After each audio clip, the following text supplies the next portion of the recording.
जी गणिका नावाची स्त्री होती ना, ती सत्यलोका नेली. वेश्य गणिका ती सत्यलोका नेली.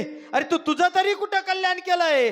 तुझ्या ही कुळाचा नाश केला. कळी सोकुळा लावी येली, याधवरुंदा ही गोष्ट बरी नाही केली. धुंद झाला तुझा दरबार. अरे तुझ्या कुळाचा देखील तू नाश केला देवा. तुझं कुळ देखील तू नष्ट केलं देवा. आणि काय सांगतोय? देवाचं कुळ देवाच्या हाताने नष्ट झालं. ते कसं? देवाचा मुलगा ज्याचं नाव सांब आणि त्या देवाची पत्नी. देवाला किती बायका? बोला. 16,108. आणि मग 8 पट्टप स्त्रिया, त्याच्यामधली जामवंती. आणि त्या जामवंतीचा मुलगा सांब. आणि त्या सांबाला कुटील 4-5 मुलांनी गावातल्या साडी नेसवली. साधूची परीक्षा घेण्यासाठी त्याच्या पोटाला चिंध्या बसवल्या. ती गर्भधर आहे असं दाखवलं. ज्या वेळेला तो सांब साधूच्या समोर उभा राहिला आणि कुटील मुलं 4-5 विचारू लागले, महाराज सांगा, या स्त्री गर्भधर आहे, लाजते, हिला काय होईल? त्या साधूने सांगितलं, रे जा, या सांबच्या पोटी मुसळ जन्माला येईल. झाला प्रकार. मुसळ जन्माला मुसळ जन्माला आलं. मुसळ जन्माला आल्यानंतर उग्रशनाला माहिती होतं की या मुसळाचा परिणाम काय. उग्रशनाने त्या मुसळाचे बारीक चूर केला. पण त्या मुसळाला पुढे दगडाची एक कडी असती लावलेली. मुसळ कळतं का? मुसळ मुसळ काय करतात मुसळाने? ते भाजीत टाकायचं, हलवायचं नाही ना, कांडायचं.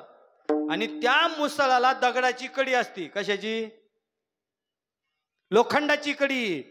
आणि मग त्या मुसळाचा उग्रशनाने बारीक बारीक चूर केला आणि तो चूर समुद्रामध्ये टाकला. आणि त्या लोखंडाचा चूर केला, पण अग्रभागाचा तुकडा राहिला. आणि जो वाहत वाहत चूर आला, त्याच्या चुरापासून लोहाळ आणि पानकणीस तयार झालं. आणि लोखंडाचा तुकडा तो माशांनी गिळला. आणि कोळी दादा मासे पकडण्यासाठी गेला आणि त्या जाळ्यामध्ये हा मासा अडकला, ज्याने तुकडा गिळलेला होता तो. आणि तो मासा पकडला, यांनी घरी आणला आणि यांनी भाजी करण्यासाठी कापला. कापल्यानंतर त्याच्या कंठामध्ये लोखंडाचा तुकडा निघाला. त्याला वाटलं एवढा भारी तुकडा माझ्या मित्राला बाणाच्या टोकाला लावायला देऊ. त्याने तो तुकडा जरा नावाचा पारधी, जरा नावाचा व्याधी त्याला दिला. जरा नावाच्या पारध्यांनी लोहार दादाकून त्याला धार बनवली आणि बाणाच्या टोकाला लावला. कशाचा तुकडा? कशाचा? मुसळाच्या कडीचा, म्हणजे लोखंडाचा.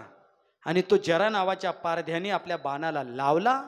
जगाचा मालक भगवान गोपाल कृष्ण परमात्मा सुंदर अशा वट्यावरती बसलेले. उजवा पाय डाव्या मांडीवरील, डावा पाय उजव्या मांडीवरती. भगवंत एवढे सुंदर होते, एवढे सुंदर होते. राजसुकुमार मदनाचा पुतळा या उक्तीप्रमाणे इतका सुंदर होता ना देव, ते दिप्यमान दिसायचा. भगवंताच्या पायाचा अंगठा एवढा सुंदर दिसत होता की इकडे जरा नावाच्या व्याध्याला पारध्याला वाटलं की एखाद्या पक्ष्याचा पर्याण्याचा डोळा दिसतोय. लाल बुंद बोट दिसत होत. बाण मारला, भगवंताच्या अंगुष्ठाला बाण लागला. याला वाटलं शिकार झाली, तिथं गेला. अरे बापरे, देवाला बाण लागला, कृष्णाला बाण लागला, नंदाच्या मुलाला बाण लागला. देवा मला क्षमा करा, चुकी झाली. भगवंत म्हणतात की जरा नावाच्या पारधी दादा, क्षमा मागण्याची काही गरज नाही. म्हटले का? म्हटले मी आता निज धामाला जाणार आहे, पण याचं फळ तुला भोगावं लागणार. म्हटलं का? भगवंतानी सांगितलं, जरा नावाच्या पारधी दादा, व्याधी दादा, अरे मागच्या जन्मामध्ये मी राम होतो आणि तू मागच्या जन्मातला वाली होता. तुझा भाऊ सुग्रीव, दोघांमध्ये युद्ध झालं, तू काय मरत नव्हता. मी वृक्षाच्या आड गेलो आणि मी बाण मारला. त्या मागच्या जन्मातला मी राम आहे, याचं कर्म तयार झालं. या जन्मामध्ये मी आता कृष्ण झालो आणि तू वाली होता, तू जरा नावाचा पारधी झाला आणि त्याचा बदला घेण्यासाठी तू जो बाण मारला. आपलं तुझं फिटून पाठ झालं, फिटून पाठ झालं. म्हणजे स्वतःच्या कुळाचा नाश भगवंतानी केला, स्वतःला बाण लावून घेतला. विठ्ठल विठ्ठल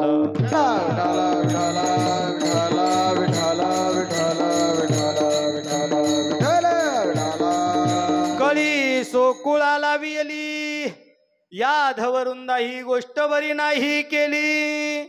धुंद झाला तुझा दरबार, धुंद झाला तुझा दरबार, धुंद झाला तुझा दरबार, धुंद झाला तुझा दरबार, धुंद झाला तुझा दरबार, धुंद झाला तुझा दरबार, धुंद झाला तुझा दरबार, धुंद झाला तुझा दरबार. जनाबाई महाद्वाराकडे बघत आहे, भगवंताकडे 21 फुटाचा शोध. त्यावेळेला त्याचं पाणी झालं. जनाबाई बोलू लागले, विठ्ठल, अरे हाच न्याय आहे का तुझ्या दरबारामध्ये? अरे सत्याने जो वागतोय त्याला तू त्रास देतोय, हाच तुझ्या दरबारामध्ये न्याय आहे का? सत्यवानाचा बहु केला छळ. कोण सत्यवान? सत्यवान कोण? राजा हरिश्चंद्र एवढा सत्यवान होता. स्वप्न पडलं, स्वप्नामध्ये दान दिलं आणि जागृतीमध्ये खरं केलं. राजा हरिश्चंद्राने स्वतःला विक्रीसाठी बाजारामध्ये मांडलं, स्वतःच्या बायकोला बाजारासाठी विक्रीमध्ये मांडलं, स्वतःचा मुलगा रोहिदास त्याला विक्रीमध्ये मांडलं. राजा हरिश्चंद्राने तारा राणीला विक्रीसाठी मांडलं. तारा राणी सुंदर होती. तारा राणीला गिराईक लागलं वेश्या व्यवसाय करण्यासाठी.